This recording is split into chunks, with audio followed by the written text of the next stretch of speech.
भारत अब बंदूक का बदला बंदूक से लेगा और हर उस बूंद और खून का बदला लेगा जो इंसानियत को झंझोर करने के लिए गद्दारी के नाम पर बहाई गई है। 22 अप्रैल को पाकिस्तानी आतंकवादियों के द्वारा पहलगाम के अंदर बेकसूर भारतीय टूरिस्टों पर हमला किया जाता है, जिसमें करीबन 25 से ज्यादा भारतीय टूरिस्टों की जान जाती है। देखिए, इससे पहले भी पाकिस्तान कई बार इंसानियत को झंझोर कर चुका है। भले ही वो बात 1971 के भारत पाकिस्तान युद्ध की हो, फिर भी भारत ने पाकिस्तान के प्रति अच्छा व्यवहार रखा। 1984 के सियाचिन युद्ध की हो, फिर भी भारत ने इंसानियत को जिंदा रखा। और 1999 के करगिल युद्ध की बात हो, फिर भी भारत से पाकिस्तान की ओर नदियों का प्रवाह होता रहा।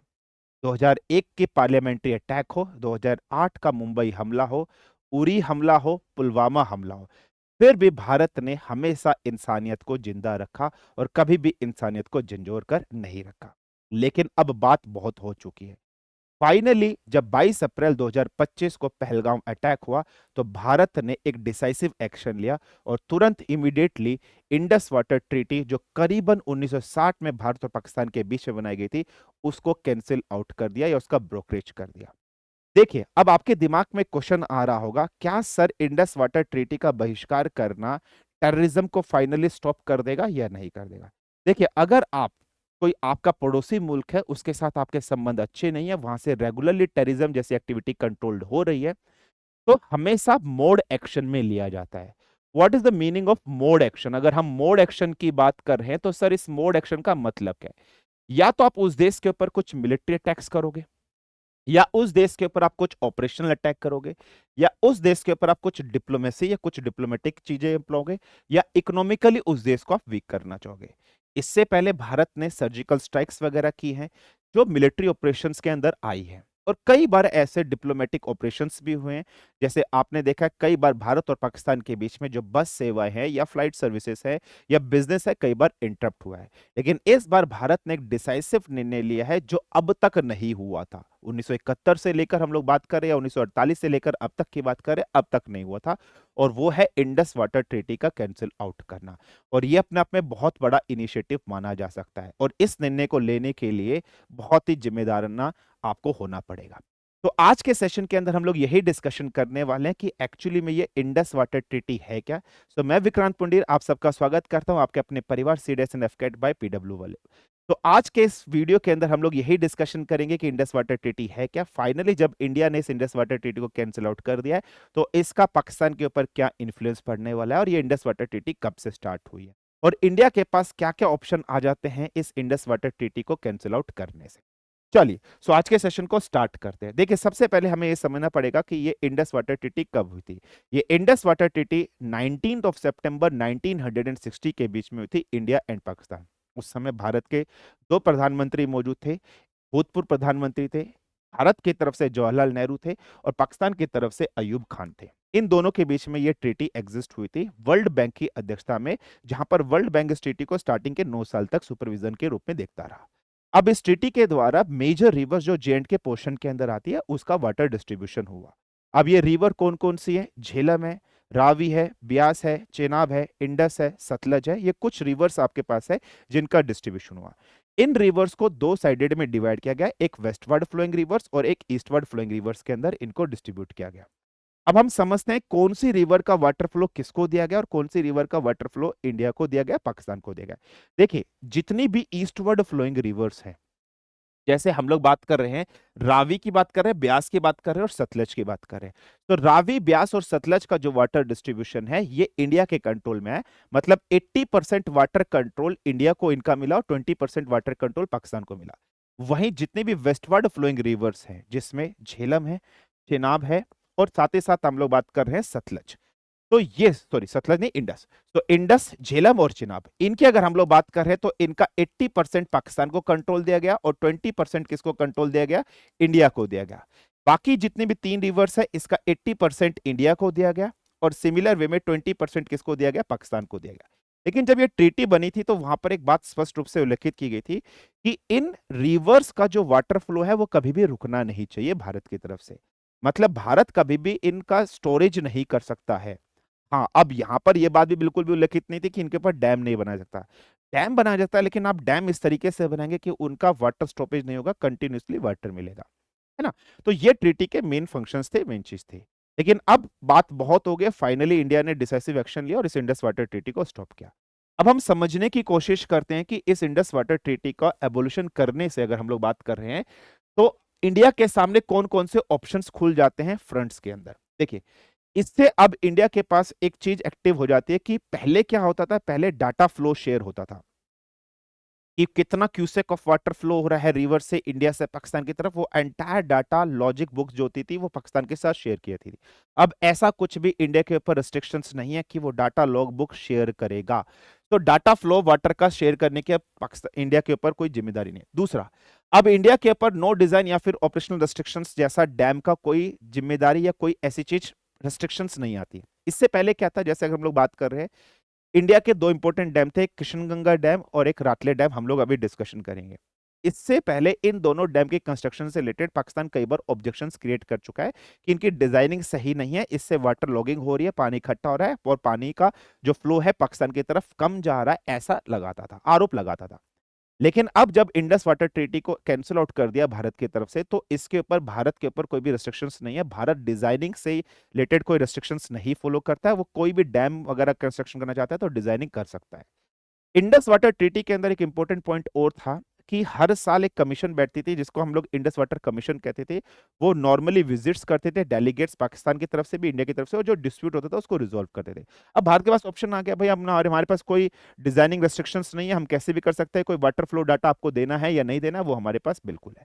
साथ ही साथ अब ये जितनी भी वेस्टवर्ड फ्लोइंग रिवर्स हैं, इंडस, झेलम और चिनाब, इनका वाटर स्टोरेज भी अब इंडिया कर सकता है इस कैंसिल आउट होने से। तो तीन ऑप्शंस इंडिया के सामने यहां पर खुल चुके हैं इंडस वाटर ट्रीटी के कैंसिल आउट होने से।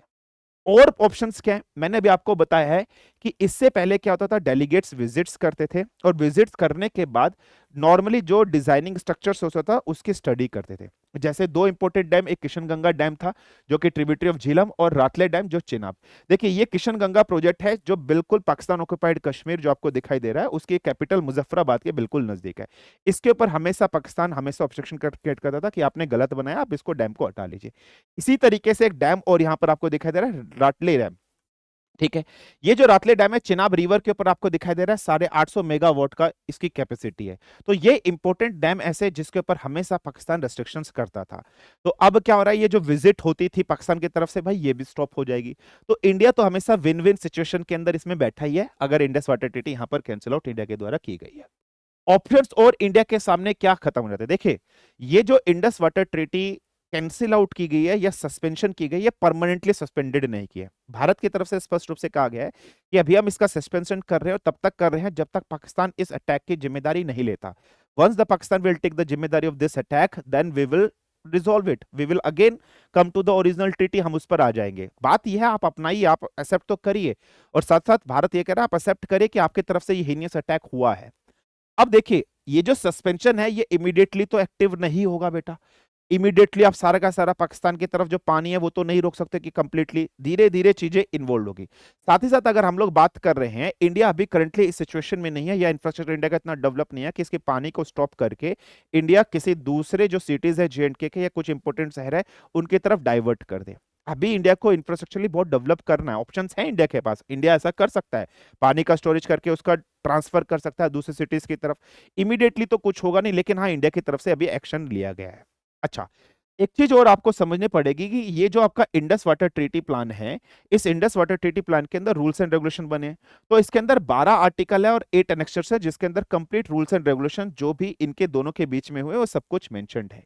अब इसके पास और क्या है, exit clause of Indus water treaty. ठीक है बेटा, बिल्कुल दर्शक, देखिए, अगर हम लोग बात करें, ना तो इंडिया ना तो पाकिस्तान यूनानिमसली, मतलब यूनिलेटरी, खुद से इस इंडस वाटर ट्रीटी से एग्जिट कर सकता है। फॉर एग्जांपल, कल को पाकिस्तान चाहे कि मैं इंडस वाटर ट्रीटी से एग्जिट लेना चाहता हूं, वो खुद से नहीं ले सकता। कल को इंडिया चाहे कि मैं कंप्लीटली एग्जिट लेना चाहता हूं, एग्जिट नहीं सकता। इंडिया ने अभी जो चीजें की है वो कैंसिल आउट किया गया, एग्जिट नहीं लिया है। ये आपको स्पष्ट रूप से बात समझनी पड़ेगी, एग्जिट नहीं लिया है, कैंसिल आउट आपको अभी किया है बेटा। ठीक है, मतलब होल्ड कर दिया या बोल दिया कि अब हम इसको नहीं मान रहे हैं। तो ये जो डिसीजन है यूनिलेटरली नहीं लिया जाएगा, दोनों के बीच में एग्रीमेंट है तो दोनों के बीच में ही समझौता एग्जिट का अगर होगा तो तभी लिया जाएगा। ठीक है बेटा, बिल्कुल दर्शना। एक चीज और समझनी है, जैसे कॉम्प्रिहेंसिव टेस्ट बैंड ट्रीटी होती है ना, तो इसकी कुछ डेट है, एंड डेट है कि भाई ये कब एंड होगी, कब आपकी खत्म होगी। लेकिन अगर हम लोग इंडस वाटर ट्रीटी की बात करें तो इंडस वाटर ट्रीटी की कोई भी एंड डेट नहीं है और इसमें कोई भी मॉडिफिकेशन रिक्वायरमेंट नहीं है दोनों पार्टी की तरफ से। अगर कुछ चेंजेस करना है तो दोनों पार्टी की तरफ से चेंजेस होंगे, तो इसकी कोई भी एंड डेट नहीं है, ये आपको स्पष्ट रूप से समझनी है। अच्छा, ये जो ट्रीटी है ये कभी भी एग्जिटेड नहीं होगी, ठीक है। ये इस ट्रीटी के अंदर एक डिस्प्यूट मैकेनिज्म है। फॉर एग्जांपल, इंडिया और पाकिस्तान के बीच में वाटर से रिलेटेड डिस्प्यूट है, तो उस डिस्प्यूट को रिजॉल्व करने के लिए मैकेनिज्म है। एंड तो तभी होगी जब दोनों एग्रीड करते हो, एक के एग्रीड करने से कभी भी एंड नहीं होगी और उसकी कोई एंड डेट भी मेंशन नहीं की गई कब तक इसकी लाइफ टाइम रहेगी। जैसे कॉम्प्रिहेंसिव टेस्ट बैंड ट्रीटी की एंड डेट है कि भाई इतने तक रहेगी, इतने साल तक रहेगी, ऐसे कुछ रहेगी। अब हम डिस्प्यूट अगर हो गया और डिस्प्यूट को रिजोल्व करने के लिए मैकेनिज्म है, तो मैकेनिज्म क्या है बेटा? तो मैकेनिज्म में सबसे पहला है परमानेंट इंडस कमीशन, जो मैं आपको बता चुका हूं। डेलीगेट्स आते हैं कुछ पाकिस्तान की तरफ से, कुछ इंडिया की तरफ से। अगर कोई डिस्प्यूट्स होता है वो बैठते हैं, यूनानिमसली मीटिंग होती है और वहां पर बैठकर डिस्प्यूट को रिजोल्व करते हैं। उसके द्वारा अगर यहां से सॉल्यूशन नहीं मिलता तो एक न्यूट्रल एक्सपर्ट होता है। न्यूट्रल एक्सपर्ट हो सकता है वर्ल्ड बैंक की अध्यक्षता के अंदर किया जाता है। तीसरा क्या है बेटा? परमानेंट कोर्ट ऑफ आर्बिट्रेशन एक होगी, जहां पर एक कोर्ट ऑफ आर्बिट्रेशन होगी, वहां पर चीजें डिस्प्यूट को रिजोल्व करने के लिए चीजें कहेंगे। तो ये मैकेनिज्म है डिस्प्यूट को रिजोल्व करने के लिए, ये स्पष्ट समझनी पड़ेगी इस इंडस वाटर ट्रीटी के अंदर। अब Indus water treaty exit close क्या कहता है कि अगर कल को बाई चांस इंडिया रिवोक कर रहा है, कैंसिल आउट कर रहा है ट्रीटी को, तो it literally means it has shunted it, मतलब शंट इट मतलब उसने इसको स्टॉप कर दिया, कैंसिल आउट कर दिया। तो इसके अंतर्गत आर्टिकल 9 या आपका एनेक्स्चर एफ और जी जो है, will be of no use and assistance to Pakistan, वो किसी मतलब का नहीं रहेगा और पाकिस्तान की उस पर किसी भी प्रकार की कोई मदद नहीं की सकती। देखिए सीधी सी बात यह है कि इंडस वाटर ट्रीटी में एग्जिट नहीं लिया जा सकता। इंडस वाटर ट्रीटी के अंदर डिस्प्यूट रेजोल्यूशन तभी काम करेगी जब दोनों के बीच में कोई डिस्प्यूट होगा, अनटिल अनलेस कुछ भी एग्जिट नहीं लिया जा सकता है, यह स्पष्ट रूप से बात की गई है। अब एग्जिट क्लोज की अगर हम लोग बात कर रहे हैं तो इसमें और चीज क्या होगी? कल को फॉर एग्जांपल जैसे इंडिया ने अभी इसको स्टॉप कर दिया, कल को पाकिस्तान कहां पर जा सकता है? International court of justice the Hague, ठीक है, नीदरलैंड वगैरह जा सकता है और बोलेगा, वहां पर केस स्वीट कर देगा, बोलेगा कि पाकिस्तान, इंडिया ने अभी हाल फिलहाल के अंदर ये वाटर रोक दिया है तो ये तो गलत है। जा सकता पाकिस्तान यही कर सकता है। लेकिन जब ये इंडस वाटर ट्रीटी हुई थी तो स्पष्ट रूप से ये बात उल्लेखित है भारत की तरफ से कि अगर कल को पाकिस्तान इंसानियत को झंझोर करता है, वो भारत के बेकसूर लोगों पर हमला करता है, टेररिस्ट एक्टिविटी करता है, इंडियन मिलिट्री, इंडियन प्रॉपर्टी या इंडियन सिटीजन्स पर हमला करता है, तो कल को भारत पानी रोक सकता है, इस ट्रीटी को कैंसिल आउट कर सकता है। एग्जिट की बात नहीं हो रही, कैंसिल आउट, ये स्पष्ट रूप से इस ट्रीटी के अंदर मेंशन है। तो इंटरनेशनल कोर्ट ऑफ जस्टिस भी क्या बोलेगा कि भाई मैं इसमें आपकी हेल्पलेस हूं, मैं इसमें कोई भी आपकी मदद नहीं कर सकता हूं। तो आर्बिट्रेटरी जो कोर्ट ऑफ आर्बिट्रेटरी है वो ये कह रहा है, तो कोर्ट ऑफ आर्बिट्रेटरी ने बिल्कुल स्पष्ट रूप से कह रखा है कि अगर कल को पाकिस्तान हीनियस एक्टिविटी करता रहेगा तो पाकिस्तान अगर इंटरनेशनल कोर्ट ऑफ जस्टिस में जाएगा तो उसको कोई बेनिफिट नहीं होने वाला है। तो पाकिस्तान अपना ढोल तासे लेकर अगर इंटरनेशनल कोर्ट ऑफ जस्टिस में जाएगा तो कोई बेनिफिट नहीं होने वाला है। तो वहां पर यह स्पष्ट बात की गई है। अब मेन कंसर्न क्या है इसके ओवरऑल? तो डैम्स बोर्न ऑफ कंटेंसेशन क्या भाई? वो ही है इंडिया के द्वारा बनाए गए डैम्स इन नदियों के ऊपर। भाई इंडिया अपनी इलेक्ट्रिसिटी जनरेशन करने के लिए, अपने लोगों की नीड्स को मीट को पूरा करने के लिए डैम्स की कंस्ट्रक्शन तो करेगा ही करेगा, ऑब्वियसली ये 100% करेगा, और जनरेशन, इलेक्ट्रिसिटी जनरेशन भी करेगा। पाकिस्तान का कहना यह है कि ये जो किशनगंगा डैम है और साथ ही साथ जो रतले डैम है, आप इसका डिजाइनिंग स्ट्रक्चर हमारे साथ शेयर करो, आपने गलत बनाया, इसको तोड़ो। बट इंडिया कहता है भाई एग्रीमेंट के अंदर ये मेंशन किया गया था कि water flow, normal water flow नहीं रुकना चाहिए, आपके यहाँ नॉर्मल वाटर फ्लो अगर रुक रहा हो तो हमें बताइए। तो पाकिस्तान का कहना है भाई आप डैम तोड़ो, वाटर फ्लो से हमें कोई मतलब नहीं है, हम आपके यहाँ पर इकोनॉमिकल डेवलपमेंट देखना ही नहीं चाहते। क्यों? कल को जब तक श्रीनगर के अंदर इकोनॉमिकल डेवलपमेंट होता रहेगा, टूरिस्ट आते रहेंगे, तो इकोनॉमी की वहां की डेवलप होती रहेगी, और जब तक इकोनॉमी वहां की डेवलप होती रहेगी तो भारत की ग्रोथ होती रहेगी। पाकिस्तान कभी भी नहीं चाहता वहां पर इकोनॉमिकल डेवलपमेंट हो, लोग वहां के एजुकेटेड हो, वो चाहता है हमेशा लोग वहां के अनएजुकेटेड रहे, और अनएजुकेटेड लोगों का माइंड वॉश करना आसान होता है, तो वो कभी भी नहीं चाहता। तो ये बेसिक प्रॉब्लम है पाकिस्तान की तरफ से। अब इंपॉर्टेंट चीज हम लोग और वेरियस डैम्स की अगर हम लोग बात कर लेते हैं जो इंडस वाटर ट्रीटी पर बनी हुई है या इस 3 मेजर रिवर्स पर बनी हुई है, जैसे एक है पकल दुल और लोअर कलनाली डैम। ये डैम वगैरह है, ये ट्रिब्यूटरीज ऑफ चेनाब पर बने हुए हैं। मरसूदार रिवर वगैरह इनके ऊपर बनाए हुए हैं। ऐसे Kishan Ganga hydro electric power project जो मैंने आपको बताया, किशन गंगा को पाकिस्तान के अंदर नीलम रिवर कहा जाता है, ठीक है, क्लियर है। इसी तरीके से 2013 के अंदर जो मैंने आपको बताया था, हैग जब परमानेंट कोर्ट ऑफ आर्बिट्रेशन जो था, उन्होंने बिल्कुल स्पष्ट रूप से कह दिया था कि अगर आप ऐसे हीनियस एक्टिविटी करते रहेंगे तो इसमें आपकी कोई मदद नहीं करेंगे। तो उसने बिल्कुल कहा है कि इंडिया के पास को divert all the water with certain conditions कर सकता है। भाई आप नहीं स्टॉप करोगे, ह्यूमैनिटी के अगेंस्ट अटैक करते रहोगे तो ऐसा कर सकता है। एक रातले प्रोजेक्ट डैम जो इंपॉर्टेंट है वो मैंने अभी आपको बताया। तो ये 3 इंपॉर्टेंट डैम्स के ऊपर हमेशा जो प्रॉब्लम चलती आ रही है, अभी आ रही है। अब मैंने एक थोड़ा सा आपके सामने एक पिक्चर्स डाली है, इमेज डाली है, जहां पर सोर्स है, पेपर में आपसे क्वेश्चन पूछा जा सकता है कई बार कि झेलम कहां से ओरिजिनेटेड होती है, ज्वाइन कहां पर करती है, चेनाब कहां से ओरिजिनेटेड होती है, रावी, ब्यास और सतलज। ये एक इंपॉर्टेंट फैक्ट एंड फिगर है जो आपके लिए काफी यूजफुल होने वाला है, आप इसको देख सकते हो। अब बात आती है कि इस इंडस वाटर ट्रीटी का कैंसिल आउट करने से पाकिस्तान के ऊपर क्या इन्फ्लुएंस पड़ने वाला है, क्या नेगेटिव क्या पॉजिटिव। देखिए सबसे पहला जो इंपैक्ट पड़ने वाला है, थ्रेटन फूड सिक्योरिटी, पाकिस्तान की फूड सिक्योरिटी पर बिल्कुल असर पड़ जाएगा। पाकिस्तान का ये जितना भी इंडिया से क्लोज्ड एरिया है, इंडिया के वेस्टर्न पार्ट से जो भी इलाका है या पाकिस्तान का ईस्टर्न पार्ट है, ये बहुत फर्टाइल लैंड के अंदर आता है। बाकी वेस्टर्न पार्ट ऑफ पाकिस्तान इतना फर्टाइल में नहीं आता है। सबसे ज्यादा पंजाब प्रांत के अंदर ही यहाँ पर फूड ग्रेन्स ग्रो की जाती हैं। तो पानी नहीं मिलेगा इन रिवर्स के द्वारा, तो सीधी सी बात है फूड ग्रेन्स नहीं होंगे, तो थ्रेटन ऑन फूड सिक्योरिटी यहाँ पर एग्जिस्ट कर जाएगा। नेक्स्ट क्या है बेटा, वाटर क्राइसिस यहां पर आ जाएगा, पीने के लिए पानी नहीं मिलेगा क्योंकि पाकिस्तान की बेसिक नीड्स इन्हीं रिवर्स के द्वारा कंप्लीट की जाती है। तीसरा क्या है बेटा, impact allows India to push water upstream, है ना। तो ये इंडिया को अलाउ कर देगा कि भाई पानी को अपस्ट्रीम कर दीजिए, रोक दीजिए, वहीं पर स्टॉप कर दीजिए। नेक्स्ट क्या है, can turn agriculture land into barren land. जितने भी किसान खेती योग्य जमीन है वो सारी की सारी खेती योग्य जमीन कैसे बन जाएगी, बंजर जमीन, पानी नहीं होगा, खेती नहीं होगी, खेती नहीं होगी तो इंपैक्ट आपका पड़ेगा। नेक्स्ट क्या है बेटा, तो क्रिएट इन्वायरमेंटल डैमेज, सीधी सी बात है, डिसबैलेंस हो जाएगा, जो आपकी इकोनॉमिकल इकोलॉजिकल साइकिल है वो डिसबैलेंस हो जाएगा। और हो सकता है इन्वायरमेंटल कंडीशंस वहां पर बहुत हैजार्डस हो जाए, वहां पर ऑक्सीजन की कमी हो जाए, हो सकता है प्लांट्स जो हैं, ग्रीनरी है वो खत्म होने लग जाए, सच कंडीशंस में अराइजेस। तो ओवरऑल इसमें इंडिया तो विन विन सिचुएशन के अंदर ही है। लेकिन हाँ, भारत हमेशा इंसानियत को फॉलो करता है। भारत ने इसका कैंसिल आउट किया है, एग्जिट नहीं लिया है। भारत जानता है, भारत स्पष्ट रूप से बस यही संदेश देना चाहता है पाकिस्तान को कि आप ये क्रूरतापूर्ण एक्टिविटी का स्टॉप कर दीजिए, आप इस हमले की पूर्ण जिम्मेदारी लीजिए, हम आपके साथ हैं। हम बिल्कुल जैसे आपके देश के नागरिक हैं वैसे ही हमारे देश के नागरिक हैं, आपके देश के नागरिक को हम अपने देश के नागरिक की तरह समझते हैं। हम बिल्कुल भी इंसानियत को झंझोर नहीं करना चाहते। तो पाकिस्तान तो ये संदेश है, मान जाइए वरना बंदूक का बदला बंदूक से लिया जाएगा और खून का बदला खून से लिया जाएगा। तो इसका नेगेटिव इंपैक्ट ये आने वाला है। तो ये एक छोटी सी वीडियो थी जहां पर इंडस वाटर ट्रीटी एक्चुअली है क्या क्या था, किस तरीके से हमने समझने की कोशिश की है।